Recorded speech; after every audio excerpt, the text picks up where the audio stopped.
So we're looking at the acute shortage of water in Accra, especially in Kaswa, and I have two great men here in the studio. To my far away left is Stephen Oko Ajiman. Oko Ajiman. He is the Chief Executive Officer for Stivaco Pharmacy Limited, and I also have here Patrick Apoya. Apoya is the member of the coalition of NGOs on water and sanitation. Correct. You are so welcome, gentlemen. Thank you. Now, ECG is blaming the situation of shortage of water on, Ghana Water is blaming it on ECG, saying it's due to the, inconsistency of the supply of electricity. I mean, what could you say about that? Should that be a reason for the shortage of water? Let's start with you. I don't accept that. Because it seems even if it is good, it's a big institution, and if it's about power shortages, you have their own plant that can serve them with electricity. So by putting the blame on ECG, I will not accept that. It's a national institution, and they have to have their own way of getting power, electricity generation to supply us the water. Now, sir, you are with the coalition of NGOs. Now, the people like Kaswa, they are depending now on the lagoons and, seawater for their livelihood. What could affect them, looking at their livelihood? What do you think could happen to them if it still goes on like that? Yeah, the health implications of the current situation in Kaswa, I think that one can see it very obviously. And when you're an adult, you don't appreciate it. But when you are a parent who is caring for children under the age of 5, you really feel it. And what enlightened parents will go through if they don't have water, it's more than just about preventing yourself from being infected. In terms of the way they will stretch to get extra money, to be able to buy water in sachet or in bottle to take care of what they would have had from the taps. And in terms of what businesses will suffer, not even about the health part, but the extent to which businesses suffer when water is in short for a week is amazing. And you just need to put your finger on the kind of figures that we are talking about in terms of productivity losses, in terms of negative effects on schooling. A lot of the BCE results that come, as soon as people see that a certain school hasn't performed well, everybody's mind is on teaching, it's not going on well, it's not a good school. But it's more complicated than that. If you look at the contribution that water has on the learn outcomes, if a school has good water and a school that doesn't have good water and they have the same level of qualified teachers, it's amazing. So it is difficult to understand why somebody will just take it as a normal situation, simply because that has been the situation year in and year out. And for the coalition, I think it's something that we are worried about. That because our governments don't even appreciate how these things are interlinked. They just look at it, it's water, it will overcome. People will buy ice water, people will buy bottled water. But it doesn't end there at all. It has a lot of negative effects on productivity, on health, on schooling, and also on gender development. Because when there's a crisis, it's actually the females who tend to suffer more, because take a boy and a girl in the same school, it is the girl who will be asked to go and look for the water. The boy can dress and go to school. And these are the things that has made us not able to bridge that gender parity in terms of employment, in terms of education. So in the interim, what should be done? Looking at the shorter, medium and long terms, what do you think should be done to curb the situation? Let him finish. I did not get you. There's one component of our water supply scheme that has not taken root, that which we call household water treatment. In every economy, you can have backups in case there is a problem about pumping. Your backup in terms of supply should be able to take you 1 week whilst you fix the problem. And that's why I agree with my brother that you cannot put the blame totally on ECG. Because every person has a contingency plan. Even if you cannot power your own plant, you have a backup that should wait.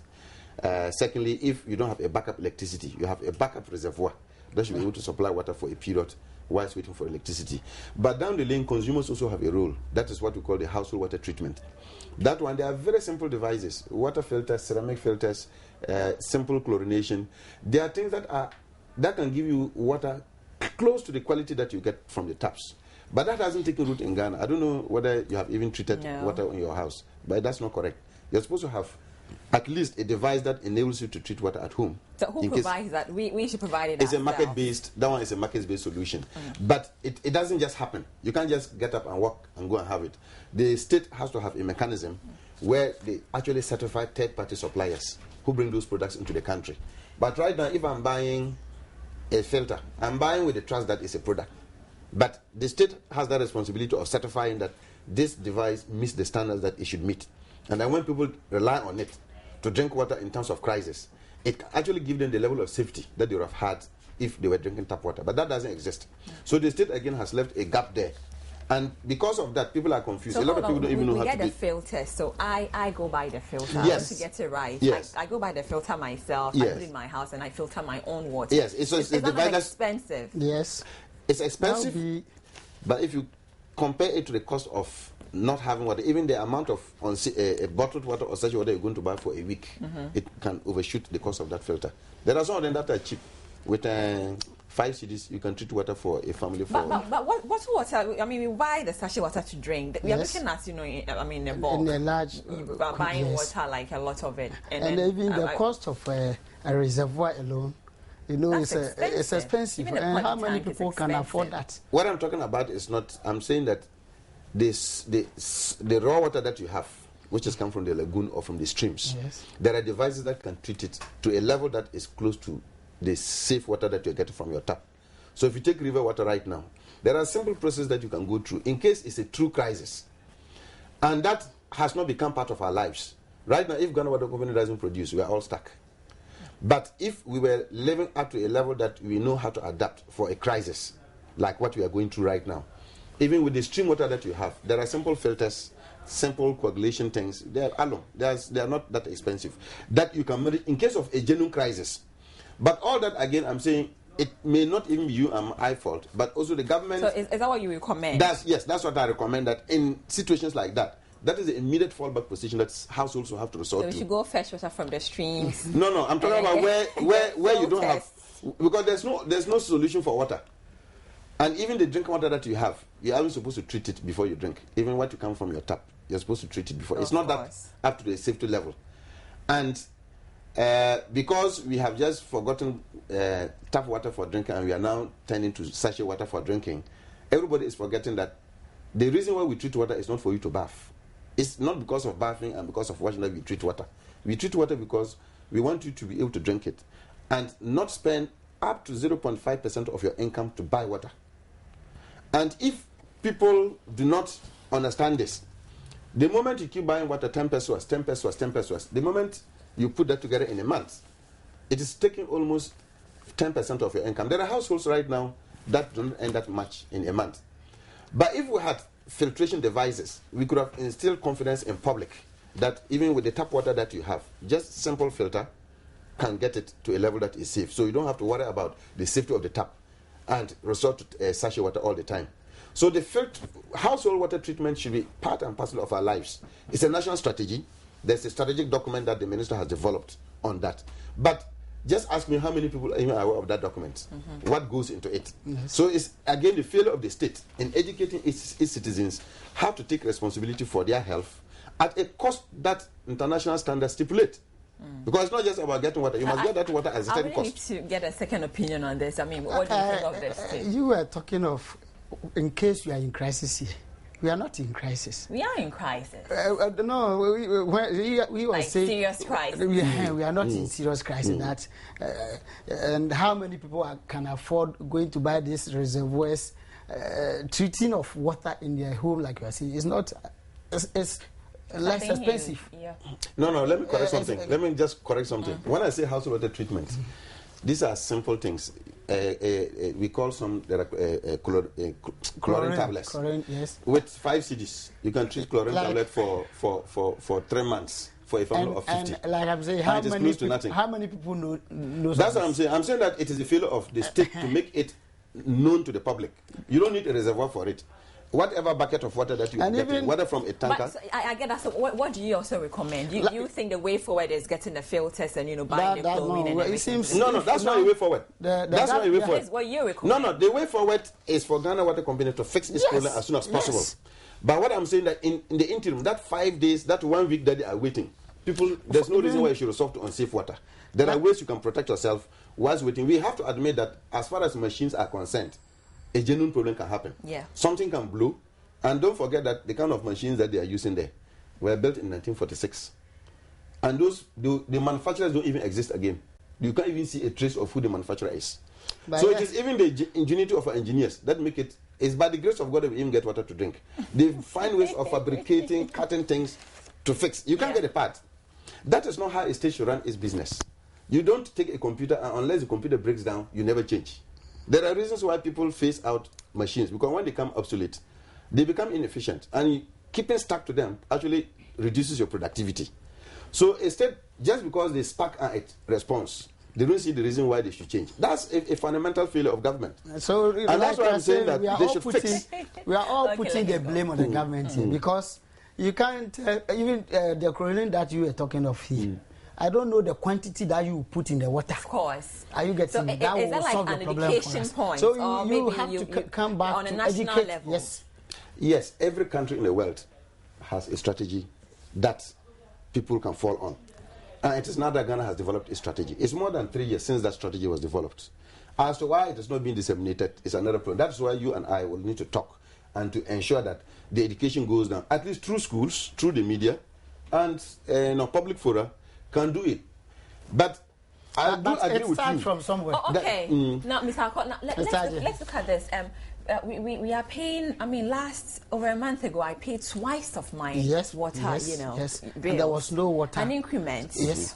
And even the water was also not flowing. You pay the bill that will come are too huge that you can't understand. But the water is also not flowing. My place, the water flows only in the night. Which side of Accra do you live? Akwetima.